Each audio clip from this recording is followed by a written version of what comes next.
यीशु मसीह के नाम से आप सबों को जय मसीह की। मैं मेरा गवाही आपका सामने मैं प्रस्तुत करना चाहता हूँ। मैं एक हिंदू परिवार में केरला में आलप्पी डिस्ट्रिक्ट में मुदुगुलम एक जगह में एक हिंदू परिवार में जन्म लिया है। मेरा माँ बाप को हम लोग 3 भाई थे, उसमें सबसे बड़ा बेटा मैं हूँ। मेरा नाम है GK पिल्ला यानी गोपाल कृष्ण पिल्ला। मैं हिंदू रीति रिवाज के अनुसार पालन पोषण करने के बाद स्कूल में केरला में 12वीं तक पढ़ाई किया। उसके बाद 1 साल में अडूर परकोड एक जगह में जाकर वेल्डिंग का जो ट्रेनिंग किया, वो ट्रेनिंग 1 साल पूरा करने के बाद मैं एक नौकरी की वजह से मैं मुंबई के लिए चला गया था। उस समय केरला से मुंबई जाने के लिए एक ही ट्रेन जाता था। उस ट्रेन का नाम है जयंती जनता एक्सप्रेस। उसी में उस समय पर 70 रुपया मुंबई के लिए टिकट था। वो 70 रुपया में टिकट लेकर मैं मुंबई चला गया। मुंबई में पहुंचकर वहाँ मैं कई छोटे कंपनी में काम करने लगा। कई सालों के बाद एक अच्छा कंपनी में मुझे नौकरी मिला, फेरो स्टील करके कंपनी में। वहाँ काम करते करते कई दोस्तों के द्वारा मिलकर हमारा स्वभाव में बहुत बदलाव आ गया है। बॉम्बे का जीवन आप सबको मालूम है। उस समय बॉम्बे में किसी कैसा भी जीवन बिता सकते थे। गरीब लोग, छोटे लोगों को भी और धनवान लोगों को भी जीवन जैसा चाहिए वैसा जीवन बिताने का एक बड़ा शहर था बॉम्बे। उसी का बीच में मैं नौकरी के साथ मैं जीवन बिताते थे, लेकिन उसमें कई दोस्त लोगों का मिलने के कारण दोस्त लोगों के साथ मिलकर मेरा जीवन एकदम बदलावट होने लगा है। जैसा जैसा तनख्वाह हमको मिलता है, मैं दारू पीने में, नशा करने में, ड्रग्स में, ये सब आडिट होकर मेरा जीवन नाश में चला गया था। क्योंकि मुझे वहाँ कोई मदद करने वाला, कोई साथ देने वाला, कोई समझाने वाला उस समय पर कोई नहीं था। ऐसा गलत कामों में पड़कर मैं दिन प्रतिदिन नाश में चले गया था। ये मेरा ये अवस्था हमारे देश में हमारे माँ बाप को पता चलने के कारण एक दिन अचानक केरला से हमारा पिताजी आकर हमको केरल में लेके गया। क्योंकि हर एक माँ बाप का इच्छा यही होता है हमारा बेटा अच्छा परिवार बिताए, अच्छा जीवन बिताए। ये समझकर हमको केरल में लेके गया। वहाँ हमको दवा पानी कराने के बाद 1 महीने के बाद मैं वापस मुंबई आने के लिए तैयार हो गया था। उस समय मेरे माँ बाप ने कहा तुम्हें शादी करके जाने के लिए। तो हर एक माँ बाप का इच्छा यही होता है, शादी करने के बाद परिवार होने का जवाबदारी आने के बाद मेरा बेटा सुधर जाएंगे, अच्छा परिवार का जीवन बिताएंगे, ये समझकर हमें शादी करवाना चाहते थे। लेकिन मेरा मन में कोई भी कभी इच्छा ही नहीं था मैं शादी करना है। फिर भी माँ बाप का दबाव के अनुसार मैंने कई लड़कियों को जाकर देखा। मैंने जानबूझकर ये कहा कोई भी लड़की हमको पसंद नहीं है करके माँ बाप को बताया। फिर जो हमको लड़की दिखाने के लिए जो लेके जाने वाला ब्रोकर ने इस प्रकार कहा, एक और लड़की मेरे पास है, उस लड़की को भी आप आके देख लो, उसके बाद चाहे आप करो या ना करो आपके मर्जी, ऐसा करके कह दिया। मैंने उसका बातों को मानकर उस लड़की को देखने के लिए चले गया। उस लड़की का नाम था इंदिरा देवी। हमने आपस में बातचीत करने के बाद आपस में हमको पसंद आ गया। उसी का द्वारा उस परिवार के साथ रिश्ता आगे बढ़ाया हमारे परिवार मिलकर। 1990 में जुलाई में वो शादी जो है हिंदू रीति रिवाज के अनुसार मंदिर में हो गया था।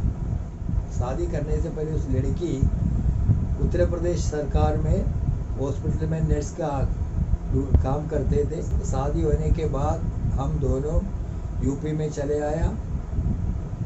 थोड़ी समय 1 महीना तक हम इधर रहने के बाद हम दोबारा फिर हम मुंबई के चले गए हमारे काम के लिए। वहाँ जाकर फिर भी मैं पुराने रीति रिवाज में दारू पीने में ऐसा दोस्तों के साथ घूमकर हमारा जीवन नाश होने के जैसा हो गया था। इस बीच में मैं वहाँ से छुट्टी लेकर लखनऊ भाई पत्नी के पास आते थे। वहाँ भी आकर मैंने शराब के नशे में कई बार परिवार में लड़ाई झगड़ा की वजह से हम दोनों का डिवोर्स करने के लिए उनका परिवार तैयार हो गया था। इस बीच में लखीमपुर खीरी में सुसमाचार का सेवकाई के लिए प्रभु का दास, जहाँ मेरा मिसेस काम करते हैं उस जगह पर आए थे। उस प्रभु का दास का नाम था पास्टर अरुण येशुदास है। उस प्रभु का दास कभी कभी हमारे घर पर हमारा विजिट करते थे, प्रभु यीशु मसीह के बारे में सुसमाचार को बताते थे। उस समय मैं बॉम्बे में रहते थे। लोग हिंदू का रीति रिवाज के अनुसार पूजा पाठ करने की वजह से कोई जवाब नहीं दिया। लेकिन उस बीच में मैं एक बार बीरा में हमारा मिसेस के पास आया था। उस समय वहाँ प्रभु दास के द्वारा हम भी इस प्रभु का वचन से मिला सुना। उस वचन का सुनने के बाद फिर मैं बॉम्बे चले गया। ऐसा मैं कभी बॉम्बे से यहाँ आते समय प्रभु की पास्टर अरुण को मिलते थे, उनके द्वारा प्रभु का सुसमाचार के बारे में सुनते थे। एक दिन मैं जब लखीमपुर खीरी में आए थे, वहाँ फास्टिंग प्रेयर चल रहा था। वहाँ बैठने के लिए हमको मन तो नहीं था, लेकिन फिर भी हमने जाकर बैठ गया है। उसी दिन प्रभु का वचन हमारे हृदय में बातें किया। हमें उस समय हमारे मन में ये लगा, ये जो अभी तक हम सेवा करते पूजा करते आए थे, कोई वो ईश्वर नहीं है। एक सच्चा ईश्वर के बारे में उसी दिन हमने सुना। ये सच्चा ईश्वर है, उसका साथ ही मुक्ति और शांति देने वाला परमेश्वर। इस वचन को हमने सुना। उस वचन के अनुसार हम परिवार के साथ प्रभु यीशु मसीह को ग्रहण किया। अपना जीवन प्रभु यीशु मसीह को हमने समर्पण कर दिया। समर्पण करने के बाद प्रार्थना खत्म हो गया। उसके बाद फिर मैं दोबारा बॉम्बे चले गया। वहाँ जाने के बाद भी मेरा जो पुराना जीवन पर मैं चलने लगा है।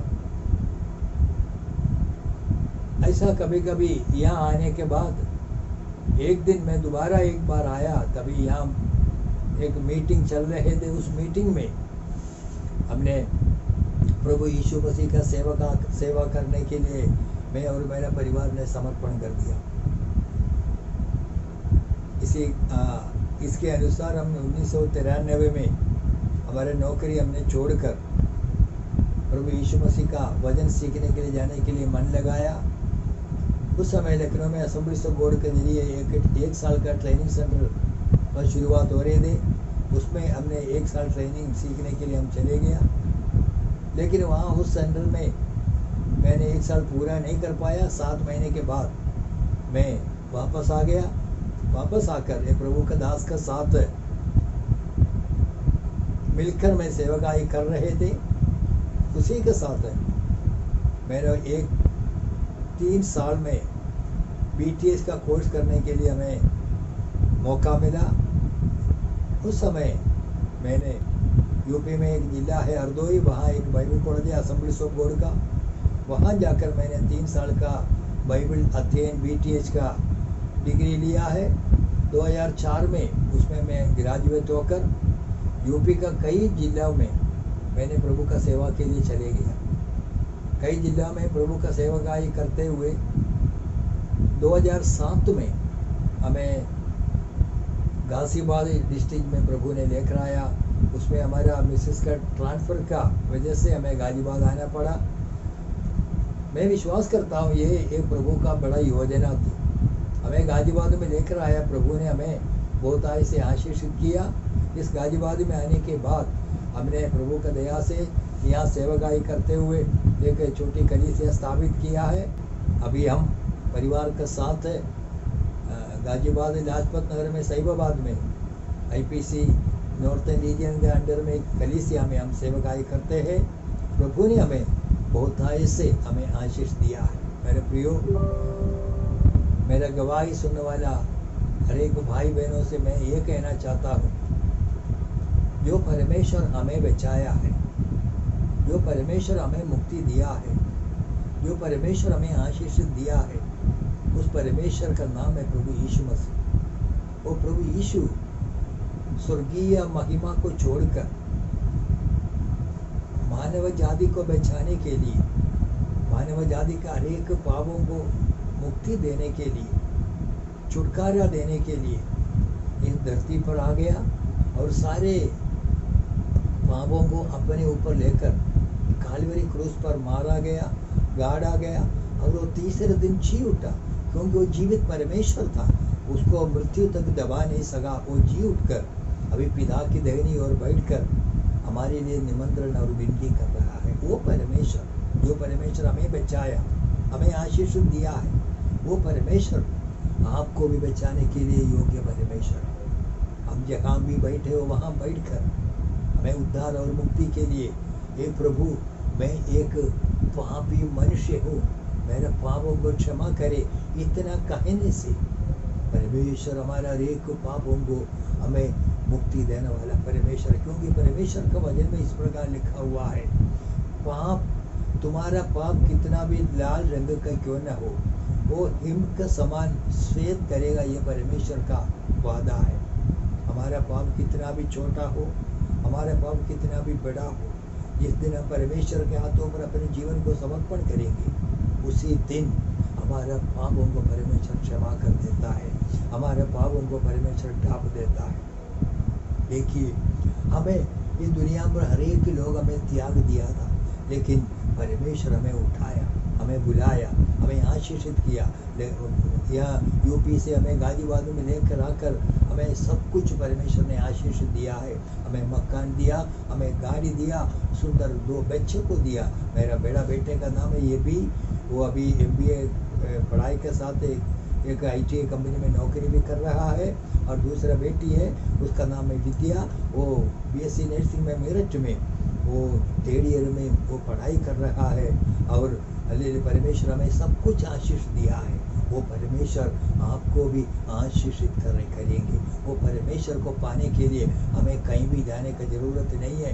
जहाँ बैठकर वहाँ हम कहेंगे, प्रभु मेरे जीवन को बचा ले, मेरा जीवन आपके हाथों पर मैं समर्पण करता है। इतना कहने से वो प्रभु हमें बचाने वाला परमेश्वर। मेरे प्रिय मित्रों, हालेलुया, वो आज हम मेरे गवाही को सुनने वाला भाई बहनों, आप कितना भी पाव में क्यों न डूबा हो, आप कितना भी निराश क्यों न हो, आप कितना भी बीमार क्यों न हो, ये प्रभु यीशु मसीह आपको बचाना चाहता है। आप उसके अपने जीवन को उसके हाथों पर समर्पण करेंगे, अपना हृदय उनको अपने हृदय में प्रभु यीशु मसीह को स्वागत करेंगे। अपने का जीवन को कितना भी नरक का समान जीवन क्यों न हो, परमेश्वर हमें बचाकर एक आनंद जीवन देने के लिए विश्वास योग्य परमेश्वर है। वो प्रभु यीशु मसीह को पाने से हमें एक आनंद जीवन मिला। मतलब ये यीशु मसीह को पाने का मतलब ये ईसाई बनना ये नहीं है, धर्म परिवर्तन करना ये नहीं है। हमारा मन को परिवर्तन होता है, हमारे स्वभाव को परिवर्तन होता है, हमारा बोली को परिवर्तन होता है, हमारा कार्य को परिवर्तन होता है। यही है जो मैं पहले था आज भी वही हूँ, लेकिन हमारे स्वभाव में, हमारे बोलचाल में, हमारा हालेलुया काम में, हालेलुया हमारा हृदय में परिवर्तन आ गया है। वो स्वभाव को बदलकर एक अच्छा स्वभाव, एक अच्छा जीवन, एक आनंद जीवन प्रभु ने हमें दिया है। आपको भी हालेलुया परमेश्वर आपको आशीष और एक आनंद जीवन देने के लिए आप परमेश्वर आपका पास भी है। इसलिए इस गवाही जो सुनेगा अपने जीवन को यीशु मसीह के हाथों पर समर्पण करेंगे।